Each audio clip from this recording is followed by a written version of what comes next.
큐티라이프 김목사입니다. 시편 51편입니다. 죄, 도말되고 깨끗해져야 할 하나님 앞에서의 죄, 전인적인 회복을 구해야 하는 죄의 성격에 대해, 그리고 주의 영을 통한 새 창조, 상하고 통회하는 마음, 내 변화가 수반된 제사의 연합에 대해 묵상해 보시기 바랍니다. 시인은 간절함과 애잔함을 가지고 은총을 베푸소서 나에게 하나님이여 라고 외치며 시를 시작합니다. 자신의 반역죄, 패샤, 그리고 죄악, 아온, 그리고 죄, 하타트를 고백하고 이 모든 더러움을 하나님의 인자와 긍휼을 따라 지워주시고 씻어주시고 깨끗이 제하여 주시기를 간구합니다. 시인이 기다리는 것은 하나님의 은총이요 용서입니다. 시인은 하나님의 은총만이 잃어버린 자신, 소외된 자신을 발견하고 자신을 멸망과 죽음과 잊혀짐에서 건져낼 수 있다고 믿습니다. 시인은 포기하지 않고 하나님 앞에 서기로 합니다. 절망에 머물기를 거부하고 절대적으로 하나님께 내맡기기로 합니다. 은총을 베푼다는 히브리어 하나는 받을 자격이 없는데도 좋으신 하나님께서 그냥 주시는 것으로 강요하거나 주장할 수 없습니다. 시인이 은총을 요구하는 근거는 하나님 인자를 따라입니다. 인자 헤세드는 변치 않는 하나님의 언약적 사랑을 의미하기에 은총의 근거가 되기에 적당합니다. 이것은 병행적으로 나오는 하나님의 많은 긍휼과도 연결되지요. 많은은 질적인 개념으로 하나님의 한없이 불쌍히 여기시는 마음을 의미합니다. 긍휼은 원래 자궁, 램을 가리키는 명사 복수형으로 태안의 아이를 향한 어머니 사랑을 의미하죠. 인간의 반역죄를 향한 하나님 진노를 다스릴 수 있는 것은 바로 이 하나님의 변치 않는 사랑과 한없이 불쌍히 여기는 어머니의 사랑입니다. 더군다나 이 죄악은 하나님이 절대 주권자라는 것을 알면서도 고의로 저지른 반역으로 희생제물로 제사를 드리는 것조차 허락되지 않는 중죄입니다. 그러니 인간 노력으로는 결코 용서받을 수 없습니다. 시인은 자신의 반역죄가 지워지기를 바라며 자신의 죄악은 맑게 씻기길 바라고 또 자신의 죄가 깨끗해지길 바란다고 함으로써 모두 정결의 이미지를 사용하여 사죄 강구하고 있습니다. 뒤에 나오는 우슬초로 정결하게 하고 눈보다 희게 하고 죄악을 지워달라는 강구로 이어집니다. 이는 정결의식을 그 배경으로 하고 있음을 보여주죠. 레위기 14장 1절 이하, 민수기 19장 1절 이하를 보세요. 맑게 씻긴다는 것은 여러 번 씻는다는 뜻으로 앞에 나온 많은 긍휼과 연결됩니다. 시인은 여기서 앞에서 사용한 반역죄, 그 죄과는 1절의 죄악과 같은 단어입니다. 아온과 같은 단어죠. 반역죄와 죄라는 단어를 가져와서 철저히 자신의 죄악을 고백합니다. 시인의 죄는 시인도 알고 하나님도 아십니다. 왜냐하면 모든 죄는 결국 하나님을 향한 죄이기 때문입니다. 시인은 자신의 죄가 자기 앞에 있다고 하는데 나의 앞은 나를 거슬러라고 번역할 수 있습니다. 이는 시인의 깊은 죄의식을 반영합니다. 죄가 시인을 고발하고 있는 것을 시인은 깊은 감수성으로 매 순간 느끼고 있었던 것이죠. 시인은 그것이 어쩔 수 없이 무의식 중에 지은 실수가 아니라 내 죄라고 분명히 책임 소재를 밝힙니다. 3절과 4절은 동전의 양면이지요. 자기 자신을 정죄하는 죄가 인간을 지으신 하나님 앞에서 감춰질 수 있겠습니까? 그것은 하나님이 절대 주권자임을 알면서 범한 변명의 여지없는 잘못이죠. 하나님이 먼저 용서하지 않으시면 그 죄책에서 벗어날 수 없는 죄입니다. 그러니 주께서 어떤 판결을 내려도 그것은 정당하며 또 완벽한 판결이 될 것입니다. 4절 하반절은 이렇게 번역할 수 있습니다. 주께서 유죄를 선고하실 때 당신은 의로우시고 심판하실 때 당신은 완전하십니다. 개역성경에서는 말씀과 심판이 병행을 이루고 의로우시다와 순전하시다 역시 병행을 이루어서 잘 번역되었습니다. 모두 법정 배경을 갖고 있습니다. 이제 그 죄의 뿌리가 얼마나 깊고 철저한지 인정합니다. 어쩌다 한 번 범한 잘못이 아니라는 것입니다. 용서해 주시면 다시는 안 그러겠다는 말을 할 수 없는 것입니다. 그러니 인간 스스로는 도저히 이 죄의 감옥에서 나올 수도 없고 앞으로도 그렇습니다. 하나님의 변치 않는 사랑, 지속적인 사랑, 한없이 불쌍히 여기심이 아니고는 가망이 없다고 말하고 싶은 것이죠. 용서에 그치는 것이 아니라 그 죄를 이길 수 있는 지혜, 하나님의 사랑의 크기와 높이와 깊이와 넓이를 알 수 있는 지혜, 죄악의 결과가 가져다주는 참담함을 아는 지혜, 선과 악을 분별할 수 있는 지혜를 알게 해달라고 간구합니다. 그것만이 구원의 길이라고 인정하고 있습니다. 시인은 여기서 자신이 죄악 중에 출생했고 어머니가 나를 죄 중에 잉태하였다고 합니다. 이 구절은 성적 열망으로 인한 오염의 전가를 말하는 것이 아니라 죄의 보편성에 대한 문학적 표현이죠. 자신이 태어나기도 전에 어머니의 태에서부터 죄의 영향을 받았다는 것입니다. 그러니 세상에 나올 때부터 죄의 영향권 아래 놓이게 된 것이죠. 따라서 해법은 주께, 당신께 있습니다. 모태의 은밀함과 비밀스러움에서부터 죄의 영향을 받았으니 시인의 중심에서 주께서 무언가 일을 하셔야 소망이 있는 것입니다. 이 중심은 시인의 양심 세계를 가리킬 것입니다. 다행히 주님은 시인의 마음이 진실하기에 기뻐하시고 그래서 남모르게 지혜를 가르쳐 주시는 분입니다. 시인이 철저한 자기 절망 가운데 기대하는 것은 바로 이 하나님의 성품, 바로 그것입니다. 시인은 이제 하나님 성품에 기대어 1, 2절에서 드렸던 기도를 좀 더 구체적으로 반복합니다. 우슬초로 나를 정결하게 하소서, 나의 죄를 씻어주소서라고 간구합니다. 우슬초는 나병에서 나았을 때, 죽음으로 부정해진 자를 씻을 때 쓰입니다. 민수기 19장 18절 보세요.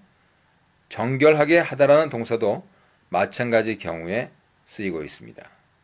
씻어주소서, 카바스란 동사는 2절에 나온 바 있죠. 이것은 빨래하다란 의미입니다. 자신을 걸레 같은 존재로 본 것이죠.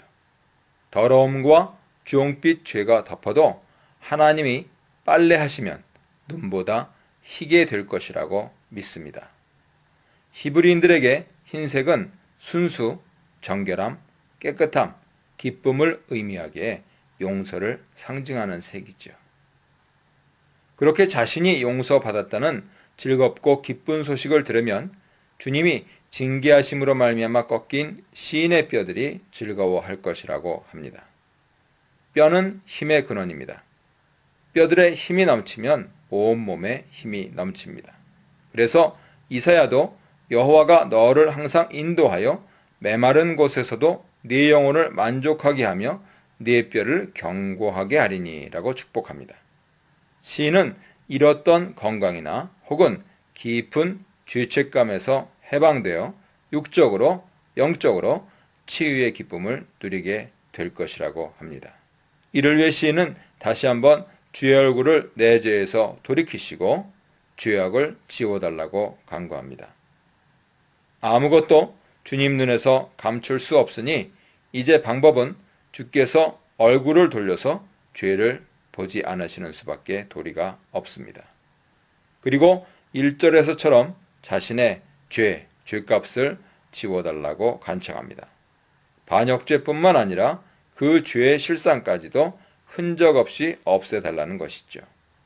모든 죄가 하나님 앞에 드러나니 용서와 죄악을 지우는 것을 다 함께 주시도록 간구하고 있습니다. 10절로 12절입니다. 이제 시인은 용서를 강구하는 데 그치지 않고 하나님과의 지속적 관계를 위한 방안을 강구합니다. 그것은 자신을 새롭게 창조해 주시는 것이죠. 자신의 욕망이 아니라 주의 영이 지배하시는 인생을 사는 것입니다. 그것을 내 속에 정한 마음을 창조하시고 내 안에 정직한 영을 새롭게 하소서라고 표현합니다. 마음은 지정의를 다 포함한 한 인격의 본질을 형성하는 것이죠. 시인은 그 마음이 정결하게 되기를 소원하고 있습니다. 없는 데서 있게 하시는 하나님 권능으로 새 마음을 주시도록 간구합니다. 특히 창조하다라는 하나님만의 창조를 표현하는 단어를 쓴 건 역시 의미심장합니다. 이는 뒤에 나온 새롭게 하다와 병행을 이루죠. 시인은 정결하고 견고한 새 사람으로 만들어지기를 소원합니다. 5절에서 날 때부터 죄의 영향권 아래 놓인 자신을 고백했는데 새로운 출발은 첫 창조를 하신 하나님이 새 창조해 주실 때만 가능하다고 고백하는 것입니다. 11절에서 시인은 이것을 부정적으로 표현합니다. 나를 주 앞에서 쫓아내지 마시고 라는 것은 내 죄를 인하여 하나님과의 교제를 끊지 말아 달라는 요청이죠. 여기서 나를은 직역하면 나의 얼굴을 이며 인격을 가리키는 제요법입니다. 하나님에게서 쫓겨나는 것은 친밀한 교제를 잃고 그분께 가까이 나아갈 수 없는 상태를 말합니다. 이것을 다시 주의 성령을 내게서 거두지 말라고 바꿔 표현합니다.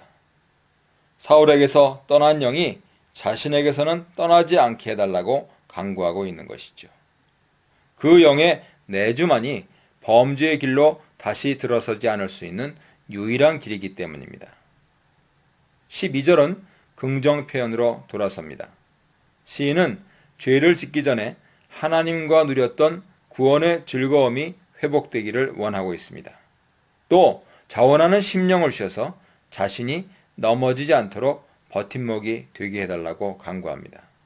자원하는 영은 이제 하나님 주신 자유의지를 하나님을 위해 사용하는 영이며 이것은 죄 용서를 통해 정결해진 영을 통해서만 가능합니다.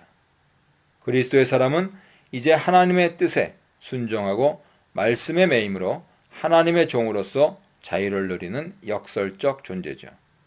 시인은 그 자유를 오용하는 것이 얼마나 노예의 삶이었는지 경험적으로 안 것입니다. 만약 하나님께서 자신을 용서하시고 회복해 주시면 어떻게 살 것인지 구체적인 소원 형태로 아뢰입니다.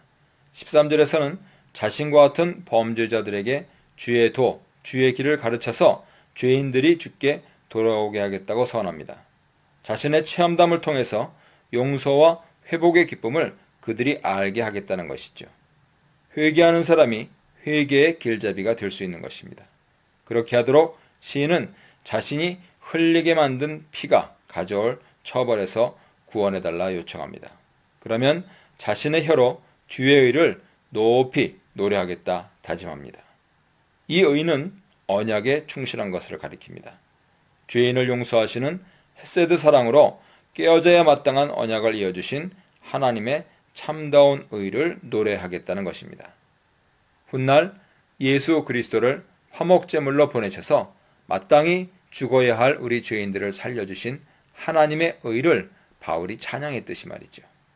15절에서는 이것을 다시 입술을 열어 주를 찬송하며 전파하겠다는 서원으로 바꾸어 표현합니다. 이 찬양은 감사 찬양입니다. 하나님의 성품에 대한 찬양입니다. 따라서 모든 찬양은 하나님과 그분이 하신 일에 대한 선포입니다. 여기서 시인은 다시 한번 하나님께서 자신을 받아주실 것이라는 확신을 다른 방식으로 고백하는 것처럼 들립니다. 자신은 비록 죄로 인한 통증으로 밤잠을 못 이룰 정도로 아파하고 주님 배울 면목이 없지만 그래서 감히 제사의 자리로 나아가 봐야 소용없을 만큼 가망 없는 사람이지만 그래도 주께서 정말 원하시는 제사는 제물로 드리는 제사가 아니라 바로 참여하는 마음으로 주를 찾는 것임을 알기에 소망을 갖고 나아간다 말하고 있습니다. 주께서 제사를 기뻐하지 아니하시나니 주께서 번제를 기뻐하지 아니하시나이다 하는 것은 고건적 수사학으로 크게 진노하신다는 뜻입니다. 제사 제도 자체를 부정하는 발언처럼 들리기에 상당히 충격적이지만 시인이 부정하는 것은 제사 제도 자체가 아니라 마음의 진심을 담지 않은 형식 제사를 의미합니다.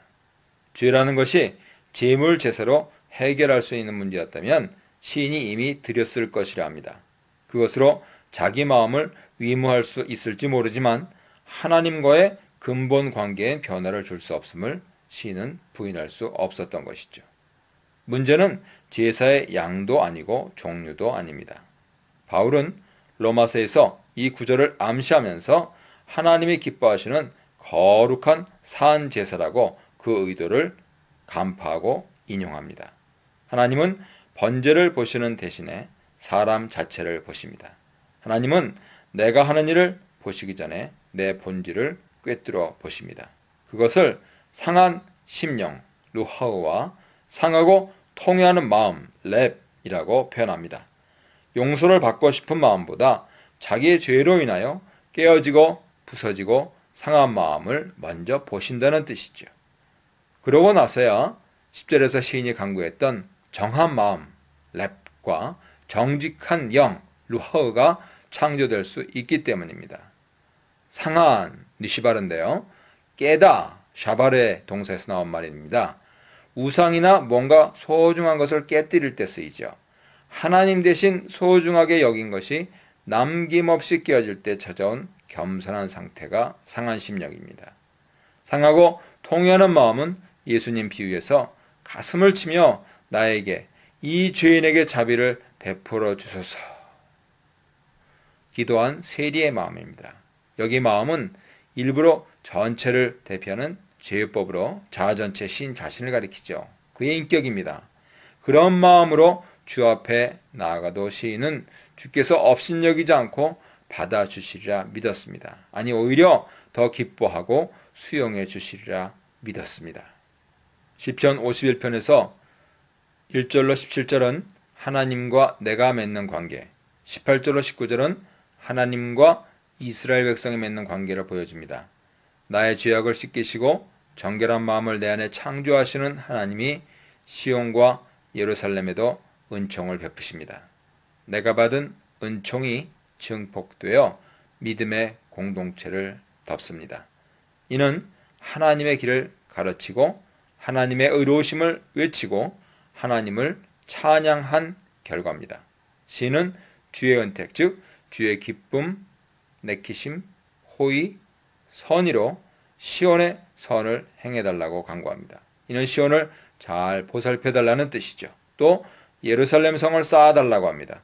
이는 무너진 성벽을 다시 견고하게 세워달라는 부탁입니다. 시인은 쇠락한 이스라엘의 한 왕일지도 모릅니다. 자신의 죄와 허물어짐과 나라의 죄와 허물어짐을 동일시하고 있습니다. 그래서 자신의 회복만이 아니라 국가의 회복을 간구하는 것이죠. 그러면 주께서 기뻐하시는 의로운 제사와 온전한 제사를 드리겠다고 서원합니다. 앞에서 언급한 본질에 충실한 제사, 마음을 먼저 드리는 제사를 드리겠다는 뜻입니다. 다시 기회를 주시면 올바른 영과 마음으로 드리는 제사를 드리겠다고 약속하고 있습니다.